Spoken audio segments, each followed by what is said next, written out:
Et certains ignorants ou égarés remettent en cause l'obligation de comprendre le Coran et la Sunna selon la compréhension des pieux prédécesseurs, en arabe Salaf salih. Et ces gens aujourd'hui voudraient pouvoir considérer les textes de la révélation en fonction de ce qui leur plaît et de ce qui leur convient, pouvoir interpréter les textes selon ce qui correspond à leur passion ou leurs égarements, et non pas tels qu'ont compris ces textes les premières générations. Alors que les preuves de l'obligation de s'attacher à la compréhension des pieux prédécesseurs sont pourtant nombreuses. Et parmi celles-ci, la parole d'Allah وَمَنْ يُشَاقِقِ الرَّسُولَ مِنْ بَعْدِ مَا تَبَيَّنَ لَهُ الْهُدَى وَيَتَّبِعْ غَيْرَ سَبِيلِ الْمُؤْمِنِينَ نُوَلِّهِ مَا تَوَلَّى وَنُصْلِهِ جَهَنَّمَ وَسَاءَتْ مَصِيرًا. Selon la traduction approchante des sens, et quiconque fait scission d'avec le messager, après que la guidée lui soit apparue, et suit un autre chemin que celui des croyants, nous le laissons à ce vers quoi il s'est détourné, et nous le précipitons dans la Géhenne, et quelle mauvaise destination. Ainsi, comme cause de perdition et de châtiment dans l'au-delà, Allah, dans ce verset, n'a pas cité seulement le fait de se détourner de la voie du prophète, sallallahu alayhi wa sallam, ce qui est suffisant comme égarement, mais il a cité également le fait de suivre une autre voie que celle des croyants. وَيَتَّبِعْ غَيْرَ سَبِيلِ الْمُؤْمِنِينَ. Et ce qui est voulu par les croyants dans ce verset, ce sont les compagnons et ceux des croyants qui les ont suivis sur ce sur quoi ils étaient. Et on peut citer également comme preuve la parole d'Allah وَالسَّابِقُونَ الْأَوَّلُونَ مِنَ الْمُهَاجِرِينَ وَالْأَنصَارِ وَالَّذِينَ اتَّبَعُوهُمْ بِإِحْسَانٍ رَضِيَ اللَّهُ عَنْهُمْ وَرَضُوا عَنْهُ وَأَعَدَّ لَهُمْ جَنَّاتٍ تَجْرِي تَحْتَهَا الْأَنْهَارُ خَالِدِينَ فِيهَا أَبَدًا ذَلِكَ الْفَوْزُ الْعَظِيمُ.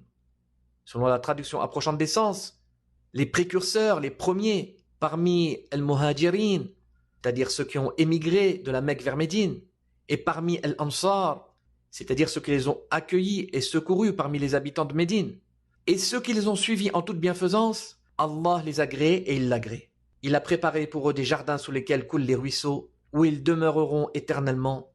Voilà l'immense succès.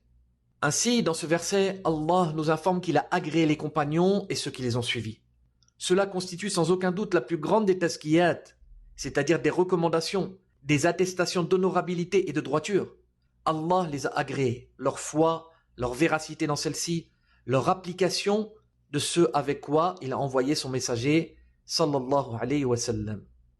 Et parmi les preuves de l'obligation de suivre la voie des pieux prédécesseurs, et donc de comprendre les textes de la révélation comme eux les ont compris, il y a la parole du prophète, sallallahu alayhi wa sallam, خير الناس قرني ثم الذين يلونهم ثم الذين يلونهم. Les meilleurs des gens sont mon siècle, puis ceux qui leur ont succédé, puis ceux qui leur ont succédé. Et il s'agit d'un hadith muttafaqun alayh, c'est-à-dire au sujet duquel il y a consensus car il est rapporté par les deux imams Al-Bukhari et Muslim. Et dans ce hadith, le prophète sallallahu alayhi wa sallam lui-même nous informe que les meilleurs des gens sont donc les 3 premiers siècles, avec à leur tête ses nobles compagnons. Et s'ils sont les meilleures générations, il n'appartient pas à quelqu'un de venir après en pensant mieux comprendre qu'eux ou en pensant pouvoir s'affranchir de suivre la voie qu'ils ont prise. Et une autre preuve est le hadith authentique dans lequel le prophète sallallahu alayhi wa sallam a dit سَتَفْتَرِقُ هَذِهِ الْأُمَّةُ عَلَى 73 فِرْقَةٍ كُلُّهَا فِي النَّارِ إِلَّا وَاحِدَةً قَالُوا وَمَا تِلْكَ الْفِرْقَةُ قال الجماعة وفي رواية ما أنا عليه اليوم وأصحابي. Il a dit sallallahu alayhi wa sallam, cette communauté se divisera en 73 groupes. Tous sont au feu sauf un. Ils, c'est-à-dire les compagnons qui entendent dire cela, dirent quel est ce groupe? Et il dit al-jama'a, le groupe des musulmans. Et dans une autre narration, ce sur quoi je suis aujourd'hui, ainsi que mes compagnons. Donc tous les groupes sont voués à l'enfer, sauf celui du prophète, sallallahu alayhi wa sallam, de ses compagnons, qu'Allah les agrée tous, et de ceux qui se sont attachés à cette voie, parmi les premières générations et celles qui ont suivi. Les compagnons ont vu le prophète, sallallahu alayhi wa sallam. Ils ont cru en lui et l'ont soutenu et accompagné.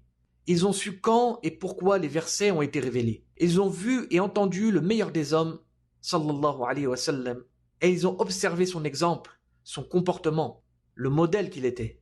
Ils ont donc vécu la révélation avant même de la transmettre. Comment après ça ne pourraient-ils pas en être les plus connaisseurs et ceux qui en ont la meilleure compréhension?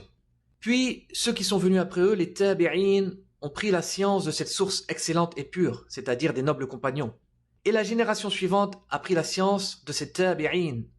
Donc personne ne peut arriver aujourd'hui et prétendre mieux comprendre que ces premières générations. Les meilleurs, comme cela nous est attesté de la bouche même du messager d'Allah, sallallahu alayhi wa sallam.